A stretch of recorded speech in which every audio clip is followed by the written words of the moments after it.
Blessed day po sa bawat isa.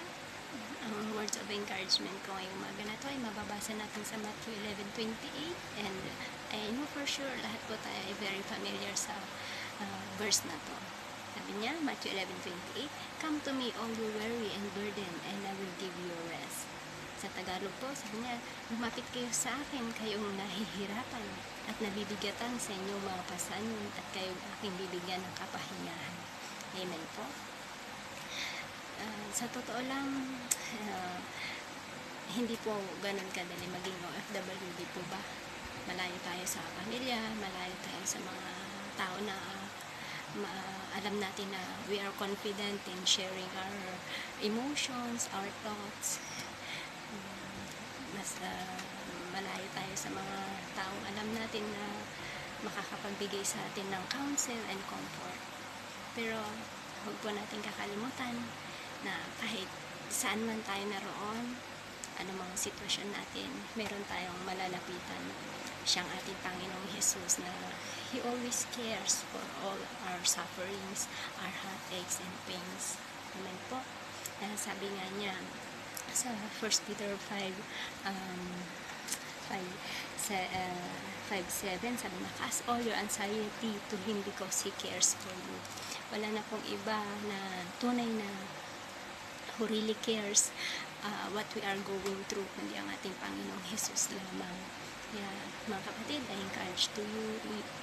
encourage all of you na anumang mga pinagdadaanan natin, anumang kabigatan naman, anumang yung sakit at pasakit na yan na ating nararanasan ngayon, it may seem so very unbearable na yung sakit, pero lagi po natin iisipin na meron tayong Panginoong Jesus na who always wanted to know and want to listen and want to give you comfort and peace in your present situation.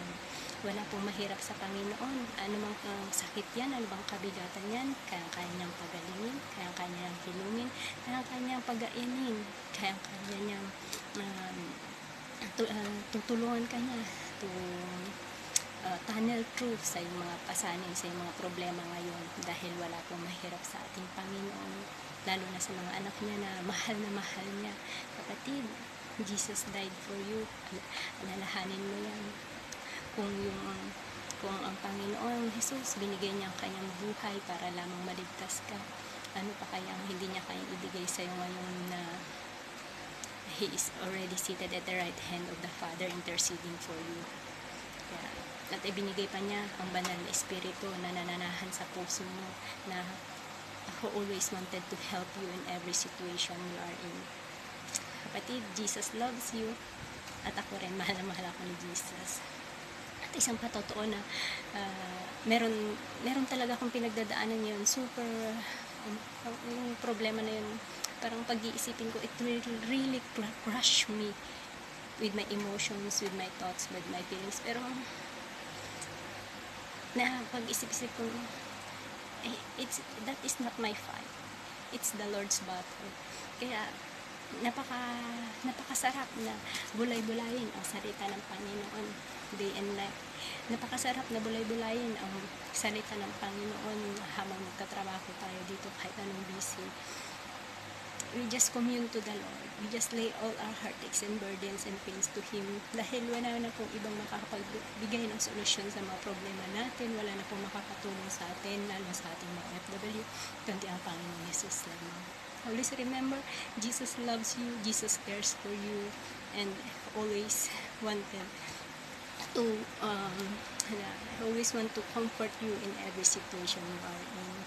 Praise God po mga kapatid. Sana po na-encourage ko kayo ngayon. God bless po.